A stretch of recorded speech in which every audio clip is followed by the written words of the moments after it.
magandang buhay po. Andito tayo kay Lola Aida. So sa wakas, nakauwi na rin po siya at kasama ko siya ngayon. O anong masasabi niyo Lola Aida sa mga nag-alala sa iyo, lalo ng aming founder na si Ma'am Liway at si Kuya Lakay. Ayan. Ma'am, hingi po patawad po sa inyo na tumakas ako, pero hindi ako namamalimos. Nagsimba po ako. Masalamat ako kasi malapit na birthday ko, 20. Tapos, nanood po ako doon kung may artista na may parada. Hinuli pala ako doon. Sabi ko, wala naman ako kasalanan. Kaya, para akong hinagis sa anuman. Hinagis ako doon. Sabi ko, mamihira naman kayo. Lang kung ano nga pa ako.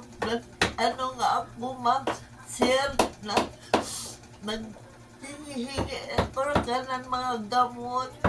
Tapos sabi nila, ano daw sa doktor. Pero hindi naman. Basta kinulong kami doon. 17. Tapos kita ako ng apo ko ng Sabado. Ayaw, nakalabas ako. Pero nanginginig ako doon sa kulungan. 17 Martes ng madaling araw. Opo. Tapos, nalabas ako ng apo ko, nakita ko sa Sabado. Kaya, ang birthday ko na sa loob ng kulungan. Ayan. Kaya wag na uulit. Hindi na ako po uulit, ma'am, sir. Matawad po. Hindi na lang po ako dito kay sir ng gamot.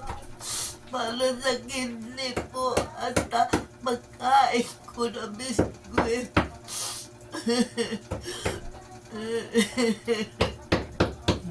Sige na. Maraming salamat po, sir, ma'am. Ayan, wag na mo maiiyak kasi kahit paano masaya at nakauwi o Sabi marunong ka daw kumanta.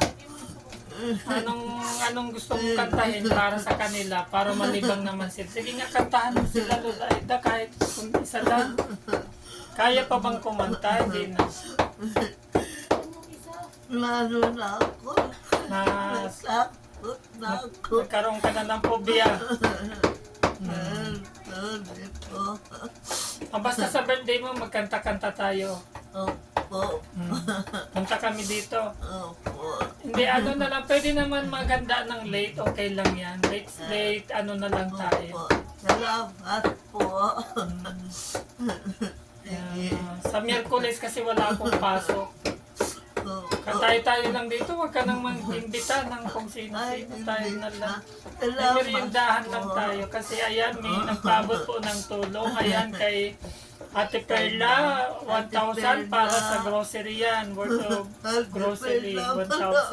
Salamat po. Tapos ang mahal mo din ako.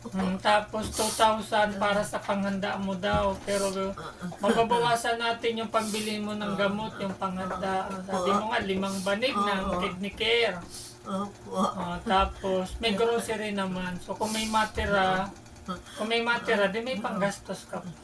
Salamat po, ma'am, sir. Maraming salamat. Akala ko lang na nagmahal sa akin. Kung hindi ka sana umalis ng Martes, pumunta ako dito sa inyo.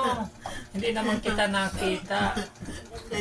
Kaya susurpresahin sana kita para sa birthday mo. Kaso ako ang nasurpresa yata. O sige, yun lang po at maraming salamat. Ayan, happy birthday. Enjoy. Wag nang uulit.